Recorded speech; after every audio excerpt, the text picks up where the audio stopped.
Because the blockchain is a secure system that enables a trusted network, it's often described as a value exchange protocol. In this respect, people often say that what the web did for the exchange of information, the blockchain will do for the exchange of value. Just as the web revolutionized the use and exchange of information within society, disrupting whole industries based upon the centralization of information, so too the blockchain is set to do the same for the recording and exchanging of all forms of quantifiable value. This idea of value lies at the heart of the blockchain. If there is no value involved in the process, then there is no need for trust and no need to use the blockchain. The vision of the Internet of Value is for any quantum of value to be exchanged as quickly and as fluidly as multimedia is today on the web. Although multimedia can move around the world almost instantaneously, a single payment from one country to another is slow, expensive and unreliable, often taking days and involving numerous intermediary third parties to validate and process transactions at a significant cost. Thus it is no accident that the first widespread use of the blockchain was for currencies, because it is the most immediate and obvious source of quantified value within society. However, to truly understand the revolutionary potential of this technology is to appreciate how value and its exchange influences and regulates almost all aspects of human affairs. As a consequence, the control of how value gets defined, measured and exchanged is a key source of power and control within society and has been since the origins of civilization. Today, value of almost any kind is defined, quantified and regulated by centralized organizations, whether this is a national government creating their own currency, or one's role within a hierarchy defining one's economic status, or the branded clothing that we wear to signal to others our social status and value in society. However, the move into the network society shifts the locus of organization from closed institutions to individuals and networks. Blockchain technology is a key element enabling this process. By creating a shared ledger where people can own their own data, it also enables a shift in the locus of value within economy to the individual in networks. In a world of limited connectivity, limited transparency, and limited peer-to-peer trust, it was necessary to have third-party institutions to define, quantify, and authenticate sources of value within society and economy. But in a world of pervasive peer-to-peer connectivity, transparency, and trusted, low-cost, automated networks, value can be defined through a negotiation between peers within distributed networks. The rise of digital currencies are but one such example of this. The surprising thing for a lot of people is that most major currencies like the dollar, yen and euro aren't backed by anything. They're just pieces of metal, paper and entries in a bank account that get their value from everyone simply believing that they have value and accepting them as a medium of exchange, and that's all that's really necessary. Currencies and money work a little bit like languages. They are subject to network effects to give them value. The more people who agree to and understand a language, the more valuable that specific language has as a form of communications. Dollars, renminbi, euros and bitcoins have no intrinsic value. They're all social protocols, and they merely represent a way of supporting the value flows between individuals. In the past, because of low levels of trusted peer connectivity, we required centralized institutions like governments and banks to get these value exchange networks started, to support them, regulate them, and maintain them, and this gave those organizations a lot of power.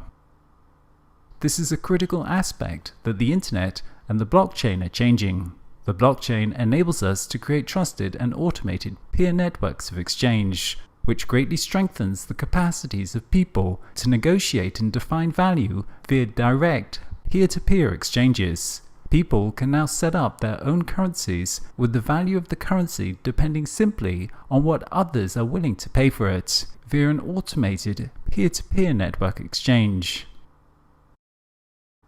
But the Internet of Value is more than just currencies, because value is of course a much broader concept than just pure economic utility.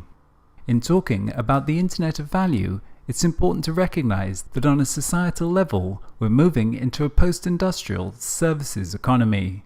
The traditional conception of what society values is being revisited as a new set of societal and environmental factors re-enter the equation.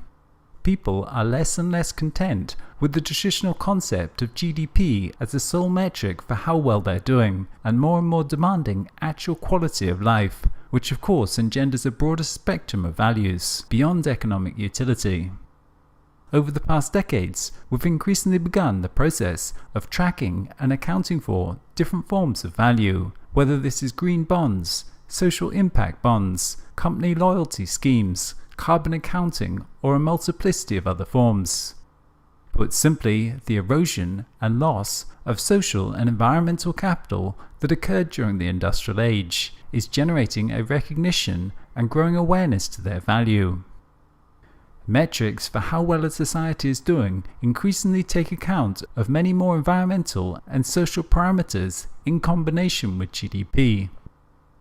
Along with this recognition to the importance of different forms of value comes also the technical means to quantify and exchange them. Through the process of datafication, information technology lets us measure, track and exchange ever more types of value at ever smaller increments. Likes on Facebook, people's attention, carbon emissions, etc. With the rise of big data and IoT, we'll be quantifying and ascribing value to almost everything, and the blockchain will provide the networked infrastructure for tracking and exchanging all these micro and macro quanta of value. This shift from the narrow form of economic value that dominated in the industrial age to a broader spectrum of values that emerges within a post-industrial society is enabled by the distributed ledger system that supports what we call token economies, wherein we can define a token as a measure of any form of value and then build an economy around that. Token economies and the Internet of Value build upon the current expansion of digital markets brought about by the rise of the platform economy. Over the past decades, with Web 2.0, we've begun the process of expanding markets to more and more spheres of life that were previously organized via centralized coordination. After only 10 years or so of this process, the biggest accommodation service in the world is no longer a centralized organization like the Hilton, it's now an online market. The same is true for the taxi industry, the same is true for commerce. With 10 million merchants and 440 million active users, the Alibaba network is now reported as the largest retailer in the world, after just 19 years of existence. Markets are complex. They typically require the aggregation of large amounts of information and peer-to-peer interactions. Without the technology, it is much more viable to achieve coordination via a centralized hierarchical model.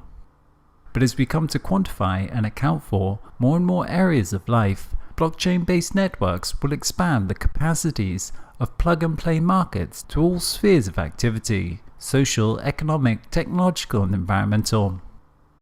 The Internet of Value will function as the infrastructure to the emergence of the services economy, which is currently taking place within post-industrial economies.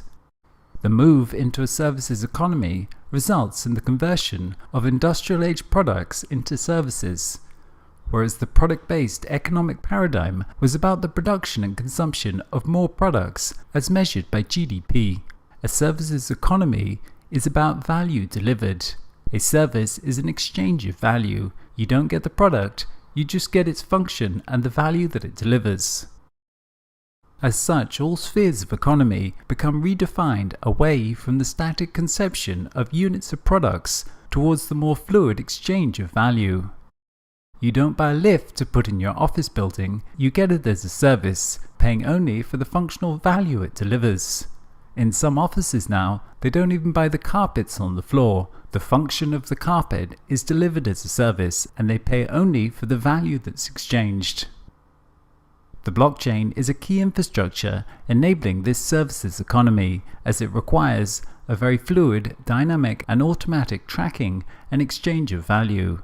Smart property and smart contracts will form the technological infrastructure powering the services economy, as they operate within large peer networks, automatically allocating resources and processing the financial debits and credits of value exchanges behind the scenes. This huge shift in our economy lets us reconceptualize every industry to really question what is the actual value that it delivers, and then reconstruct it by building token markets around that value, where anyone can participate in the delivery of the service. With Web 2.0 and the platform economy, we extended the capacities of markets so that many more people could participate, as exemplified by Uber, enabling anyone to operate as a driver. However, these markets were centralized around the platform operators, and they were dependent on traditional currency systems and the financial system for processing transactions. In Web 3.0, blockchain applications will function as distributed, automatic, plug-and-play markets, where extremely small increments of value can be exchanged directly peer-to-peer with very high levels of fluidity. When this is coupled with IoT and data analytics, we'll be able to track the real value that things deliver, which will help us to make the much needed move from our product-based economies to an outcomes economy that better reflects the underlying value being created and exchanged.